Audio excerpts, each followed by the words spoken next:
दोस्तों आज हम आपको बताने जा रहे हैं कि टीडीएस क्या है और टीडीएस क्यों काटा जाता है। सबसे पहले टीडीएस की फुल फॉर्म क्या है, यानी व्हाट इज द टीडीएस। तो tax deducted at A sources. ठीक, अब हम चलते हैं 194C क्या होता है। दोस्तों इनकम टैक्स के अंदर कुछ रूल डिफाइन करे हुए हैं, उसमें उन्होंने कहा है, बताया गया है कि अगर आप किसी भी पार्टी को या से को का मतलब है कि अगर आप किसी भी पार्टी को कोई काम जॉब वर्क के लिए देते हैं, ठीक, और वो पर्सन आपका जॉब वर्क पूरा कर देता है तो आपको उसको पेमेंट करना होता है। तो आप क्या करोगे उस केस में। सरकार ने एक लिमिट डिफाइन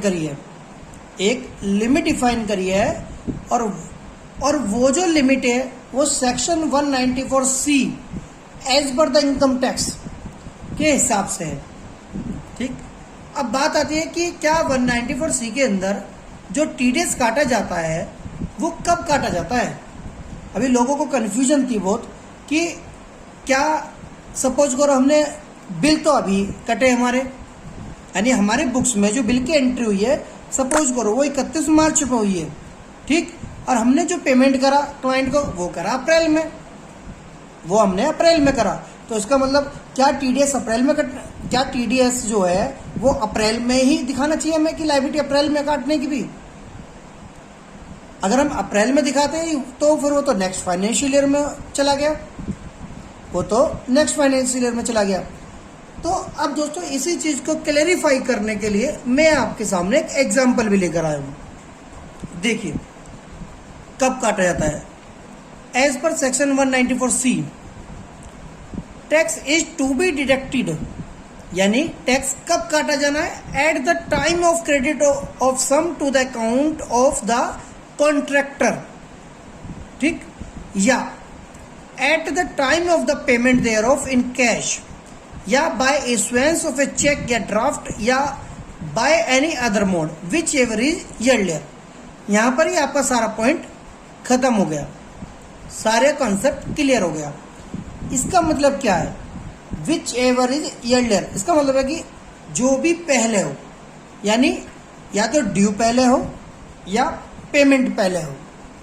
अगर सपोज करो मुझे किसी को जो वर्क कराने के लिए पेमेंट देना है तो या तो मैंने ड्यू पहले करा, अगर ड्यू पहले करा तो मैं जब ड्यू करा जब टीडीएस काटूंगा। अगर मैंने पेमेंट पहले दिया लेकिन ड्यू बाद में हुआ, यानी बिल जो बना, जो मैंने क्रेडिट करा अपने बुक्स में बिल की एंट्री, वो बाद में है यानी अप्रैल में, और पेमेंट मैंने कर दिया। तो दोस्तों हमने क्या देखा कि विच ईयर, यानी जो भी पहले होगा, या तो पेमेंट अगर आपने पहले करा तो आप पहले टीडीएस काटेंगे, अगर आपने बिल की एंट्री पहले करी यानी अपने बुक्स में क्रेडिट पहले करा तो आप तब टीडीएस काटेंगे। ठीक दोस्तों, तो हमारा ये कंसेप्ट क्लियर हो गया। उसका चलते हैं, considering the above provisions advance of ₹2 lakh will be liable to TDS and the argument of the mister Sohan is not correct. ठीक, इसका मतलब वही है जैसा कि मैंने आपको बताया कि ऊपर जो प्रोविजन क्या है, जो भी पहले हो। तो इस केस में क्या था कि भाई 2 लाख रुपए पहले एडवांस दे दिए गए, तो टीडीएस कब काटना चाहिए, जब 2 लाख रुपए दिए, चाहे बेशक बिल नेक्स्ट मंथ में बनेगा। ठीक है दोस्तों, तो कॉन्सेप्ट आपका क्लियर हो गया। तो in the above case the provision are discuss considering a specific case of the section 194C। The above mention किया गया। एक चीज हम आपको बता देते हैं कि 194C सेक्शन में टीडीएस कितना काटा जाता है। अगर सिंगल ट्रांजैक्शन है तो 30,000 की लिमिट है, ठीक है। अगर 30,000 तक है तो नो टीडीएस रिक्वायरमेंट है। अगर 30,000 से ज्यादा है तो कहा गया है कि इंडिविजुअल एचयूएफ के केस में 1% है, और अदर देन इंडिविजुअल एचयूएफ के केस में आपको 2% टीडीएस काटना है, और एग्रीगेट जो लिमिट है पूरे साल की वो है 1 लाख रुपए। अगर आपके 30,000 से सपोज करो 33,000 के 3 बिल है तो टीडीएस काटने की रिक्वायरमेंट नहीं आती है।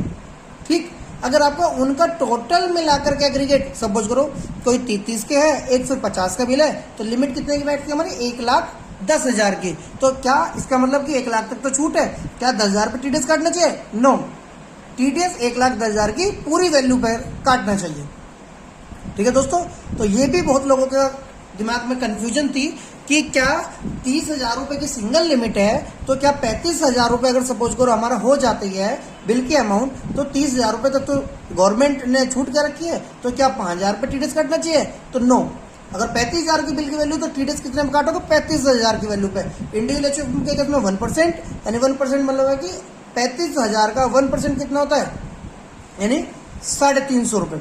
आपको 350 रुपये TDS काट करके 35,000 में से बैलेंस अमाउंट आपको सामने वाली पार्टी को पे करना होता है। ठीक, और जब आप TDS रिटर्न फाइल करेंगे उनके अकाउंट में यानी 26A में पैन नंबर पे वो पैसा चढ़ जाएगा। जब सामने वाली party income tax return file करेगी तो वो TDS अपना वापस ले लेगी, जैसे भी उसकी एज पर द इनकम के हिसाब से। अगर ज़्यादा उसकी इनकम हुई तो टैक्स और भी जमा कर सकता है। अगर उसकी इनकम सपोज करो 5 लाख या 7 लाख से कम हुई तो वो अपना जो भी उसका TDS कटा हुआ वो रिफंड ले सकता है। ठीक है, तो दोस्तों आपका ये भी कंफ्यूजन हुआ, फिर कंफ्यूजन खत्म हो गया। अब फिर हम आगे चलते हैं। Note in the above the case of provision the discuss consider the specific case of the section 193 above the mention provision deduction of the tax at the time of the payment या credit which is earlier, यानी उन्होंने भी वही कह दिया कि payment और credit दोनों में जो भी पहले हो आप TDS काटेंगे। Will apply to the whole payment liable to TDS wise, चाहे इंटरेस्ट अदर देन इंटरेस्ट, यानी TDS का कोई सा भी सेक्शन हो, चाहे 194C हो, 192 हो, 194, 194H, 194J, 194A, 194I, यानी एक्सेट्रा। ठीक, तो 194C जो लगता है उसका जो कॉन्सेप्ट है वो है कॉन्ट्रैक्ट बेसिस पर। कॉन्ट्रैक्ट का मतलब जो भी आप कभी भी अगर कोई भी यानी कॉन्ट्रैक्ट बेसिस पर कराते हैं काम तो वहां पर 194C सेक्शन एप्लीकेबल होता है, या जो वर्क करा रहे तो भी 194C सेक्शन एप्लीकेबल होता है। ठीक है दोस्तों, तो इसका मतलब ये हुआ कि आप कुछ भी सर्विस कराएंगे जो अदर सेक्शनों में एप्लीकेबल नहीं हो रही है, जैसे क्योंकि सब सर्विस के सेक्शन अलग अलग दिए गए हैं। कमीशन है तो 194H है, ठीक, अगर इंटरेस्ट है तो 194A है, अगर प्रोफेशनल या टेक्निकल सर्विस है कोई फीस है तो 194J लगता है उस केस में। ठीक है, तो इन अगर सैलरी है तो 192 लगता है उस केस में।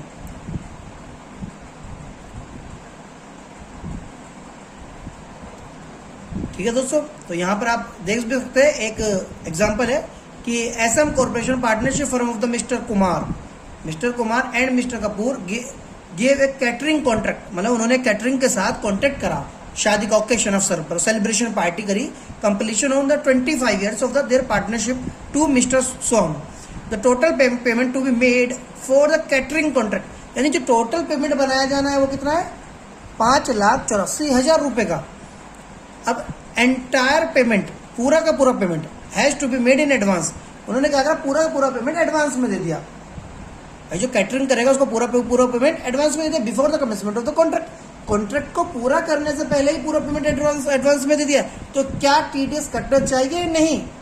आप लोगों के दिमाग में क्वेश्चन आएगा कि क्या कटना चाहिए इस पर, बताइए या नहीं? बताइए दोस्तों, कटना चाहिए नहीं?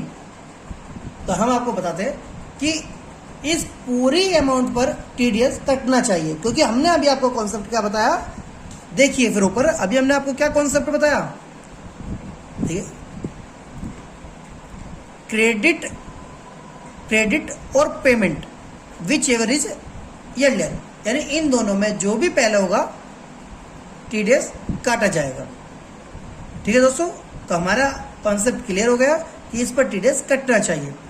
ठीक, एज पर section 194 tax to be deducted as follow, अगर इंडिविजुअल एचएफ है तो 1% काट लेना, अगर इंडिविजुअल एचएफ नहीं है तो 2% काट लेना।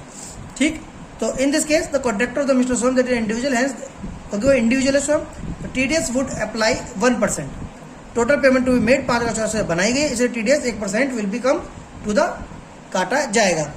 अब एक चीज हम आपको और बता देते हैं कि आपके दिमाग में कन्फ्यूजन आ रही होगी कि क्या TDS काटते समय हम देखें कि इंडिविजुअल एचएफ हमें जो पेमेंट करने वाला या पेमेंट लेने वाला देखें।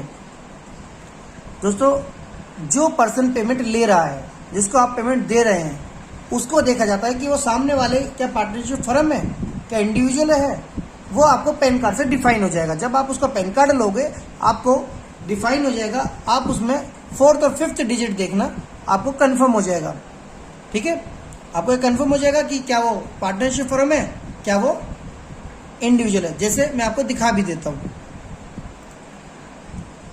देखिए दोस्तों, यहाँ पर लिखा हुआ है पैन नंबर BRBPG। इसका मतलब P का मतलब होता है आपको कौन से डिजिट देखने, P यानी 4th डिजिट हमारा P का मतलब होता है इंडिविजुअल यानी पर्सनल, ये इंडिविजुअल है। अगर यहाँ पर 4th डिजिट पर आता है F, इसका मतलब फर्म है। अगर आता है H यानी HF है। अगर आता है C यानी कंपनी है, T तो ट्रस्ट एज ए सोसाइटी। ठीक दोस्तों, तो आज आपने क्या सीखा कि पूरा TDS कैसे काटा जाता है, कैसे नहीं कटेगा, कब कटेगा, क्यों कटेगा, कैसे हम पता करें कि TDS इसका 1% कटेगा, 2% कटेगा। ठीक है दोस्तों, तो आपको आगे भी ऐसी इन्फॉर्मेशन मिलती रहेगी एक ही वीडियो के अंदर। तो आप हमारे चैनल को सब्सक्राइब करना ना भूले, लाइक करना ना भूले, बेल बटन पर भी क्लिक करना ना भूले, जिससे कि हम आपको आगे भी ऐसे ही वीडियोस बनाते रहें आप लोगों के लिए। ठीक है दोस्तों, धन्यवाद।